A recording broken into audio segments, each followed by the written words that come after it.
Good morning. It's early on a Sunday morning here, and we're going to feed this sourdough right quick. One of the things that's great about sourdough is it's really flexible. Even though you do need to feed it, and it works great when you can feed it on time, it's also really good because you can make it work to your schedule.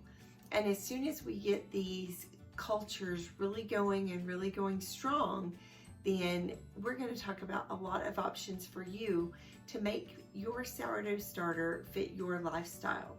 Let's get this fed right quick this morning. We've got Max and Minnie, and they're doing good. I'm going to show you the pictures, the close-ups, so that you can see them. Max is doing good. He is got big bubbles. He is rising a little bit. There's a little bit of lift in him. There's also a really thin layer of liquid at the top, right around the top, not even all over, but just around the edges. And that liquid is actually a good sign of some fermentation, a little bit of good things that are beginning to happen there. So we're gonna just continue on doing what we've been doing. He looks really good. Minnie rose all the way to the top and then fell all the way back down again. She is very bubbly. That lift that we're getting from her is not strong enough to be able to rise bread yet. But if you'll watch your sourdough starter, you'll see that she really reaches her peak about 3 hours maybe after she's fed. And so you're going to want to take advantage of that, and when you start baking, to be sure and use her for your bread baking when she is at her peak and not let her collapse back down. But I think they're good. Let's feed them. We're going to feed Max the same as we've been doing. We're going to remove half a cup of starter, and then we're going to feed him half a cup of flour and a 1/4 cup of water.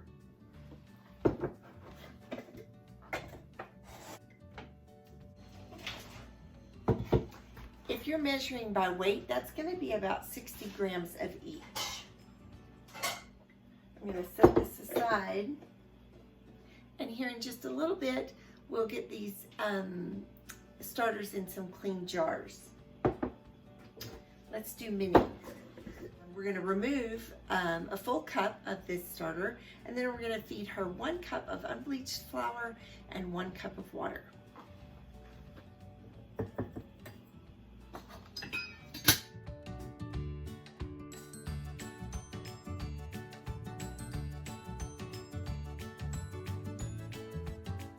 All right. I've got Max and Minnie in their clean jars. They're ready for you to set aside so that you can spend this Sunday with your family. You won't have to do a thing to them until this evening. We're going to visit a little bit more with my sister Suzanne and get some really practical advice, some things that maybe will help you in your sourdough journey. And a little bit later today, I'm going to have a couple of recipes up on the website, one for a main dish that I'll tell you more about this evening. Also, one for another quick bread to help you use up some of those extra sourdough starters that you're pulling off. I hope y'all have a great day.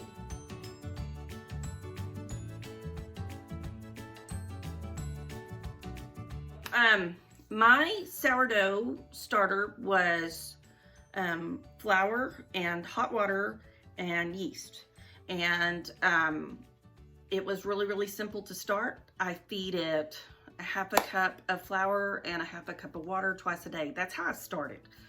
As I've gotten to, as Clint and I have formed our relationship, I have learned that there are times when he's wetter than I want him to be or drier than I want him to be. And the consistency is important when you're making things. He is about at the point where I want him to be if I'm gonna start cooking. Okay, tell them about the bands on your jars. Okay, so the lower, this is my way to know when the sourdough gets to its peak activity, where the yeast is at its highest count, and I can get the most rise out of the breads that I make. So the bottom band is where it's at when I start, and then I'll add my stuff, and when it doubles, then I know. And the other thing is it's got, I don't know that it'll ever show up on there, but it's got a little bit of a convex top, and it does kind of show just a little. It has a bump or a bubble in the center. If you get it in a really large crock, which is what I usually use, the large crock doesn't show that bump, but the mason jars, they show the bubble. And so that one is, that's how I know when it's ready and really active and happy. Cast off, you can use your cast off in almost any condition, but whenever you want to make bread and you want it to rise, you want it at its most active point.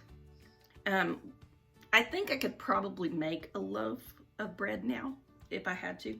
I made some rolls for Easter Sunday, and they were super good. And so I've kind of learned, but I've had to make friends with Clint. And the kids have loved this. This has been a science project for them, and Jack has declared him his brother, and he wants to feed his brother occasionally. That's probably good.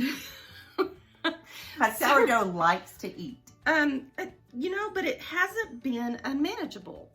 So it's just a half a cup in the morning and a half a cup at night, and it hasn't been really picky about it being an exact 12-hour span at all. It's not like that. It hasn't been particular like that. So just when I get up in the morning, before I want to talk to anybody, I'll feed it, and then I'll let it sit for an hour and or two, and it gets on its rise, and then I take the cast off and dump it in with the liquid ingredients on whatever quick breads I make, and I've used it in everything, seriously. And it's been great. So but I did want to talk about what I put it in, because that matters, and how I keep it. Okay, so you can keep it in a mason jar, but I was going to show you that what the top is upside down, because I don't want it to seal, okay? So I don't want it to seal good. This baby needs to breathe. Clint breathes. And so we have to leave him air space to get on and out. So put it on tight enough that if he happens to get bumped off the counter by, I don't know, say a 7-year-old boy, could happen, that it won't be a paste crisis in the kitchen, because if this stuff dries on countertops or wooden spoons or the side of your face. Mitchell says that's what they stick the heat tiles on the space shuttle. And I don't, you know, it's wicked hard. I mean, so that's another thing. Rinse whatever you've mixed that with immediately, or stick it in water and get to it pretty quick, because it does turn really, really concrete hard, and it's hard to get off. This is what I keep. This is Clint, the original 1.0. And it's just a glass canister. There's no seal on it. I see lots of people on the internet that show pictures of their sourdough in little canisters like this, the little and crock. I have one like this, but you have to take this off. The seal out. You have to take this off so that it breathes around that glass. So and these will work great, but they're awesome. You gotta remove the seal. Thanks, y'all. Bye. Hi, I hope y'all have had a restful afternoon. We got some good advice, practical advice from my sister Suzanne, that she has obtained through her weeks of working with her sourdough and the experience she's gotten. I hope that was helpful for you. We're going to start right quick and get our sourdough fed for this evening. Max and Minnie are looking good. They're bubbly. They're doing all the right things. We don't want to always take a lot of time to overanalyze things when we're feeding. We just want to get the job done and continue on with the next thing. And so that's what we're going to do tonight, is we're just going to get them fed. We're going to continue to remove about half of the starter, and then we'll feed Max a half a cup of the whole grain flour and about a quarter cup of water.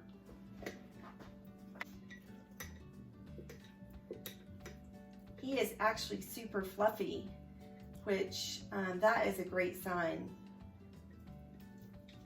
It's not like you're stirring the dough anymore as much as it is. There's so much air inside there. So that is really good. Max is coming along. And you can begin to smell, it's always before you could smell just a flour, the smell of the flour, but you're beginning to get a hint of something else going on in there. So good things are happening.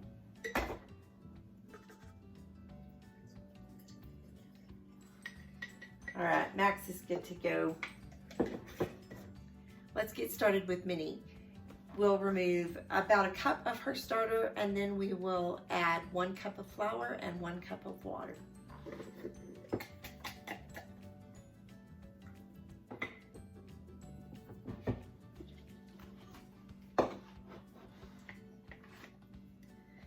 I kind of think our mini starter is just a little bit on the thin side. I'm going to add a little more flour.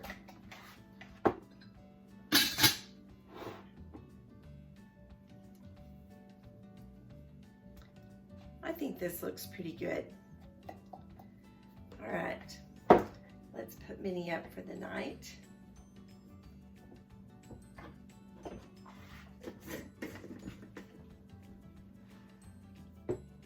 You've been collecting all these starters, and I've given you some options for recipes. We'll try to get a variety in there.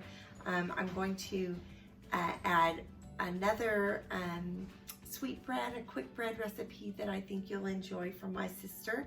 And also, I wanted to give you a whole foods, real food, main dish type recipe that you could use to feed your family. A long time ago, we had impossible pies. Some of you may remember those. And this is going to be kind of the sourdough version of an impossible pie, which is a great way to use up some leftovers in your refrigerator. So the link to those will be in the description box. Those are all on my website. I want to wrap up with just a thought this evening. I'm not sure when you will be watching this video, but right here where we are now is in the midst of the pandemic. It's in the midst of a little bit of chaos. The rhythm of everyone's life has been thrown a little bit off kilter. The schools are closed right now. A lot of businesses are closed right now. And there's little of our lives now that's the same routine as what we had just a few weeks ago. And that's hard when routine is not a part of our life, when there's no rhythm to the things we do. And I got to thinking about it when I got up this morning to feed my sourdough, that baking bread, there's comfort in the rhythm of baking bread. There's comfort in kneading bread. There's comfort in using your hands to create something to feed your family. The preacher talked this morning in our sermon from Isaiah 26, and some of the phrases were to be steadfast of mind, and that the Lord would reward those with perfect peace. And when I think of being steadfast, I just think of being in a rhythm, of continuing to do the next thing, even when it's difficult. So I just wanted to encourage you. I want to pray that instead of this feeding your sourdough every day, twice a day, instead of that being a burden, that it would instead be a blessing to you whenever you're watching this, that it would be, that this adventure would bring a measure of purpose to your days, that it would bring you a little bit of comfort, and then it would bring you a little bit of rhythm. Y'all have a blessed evening.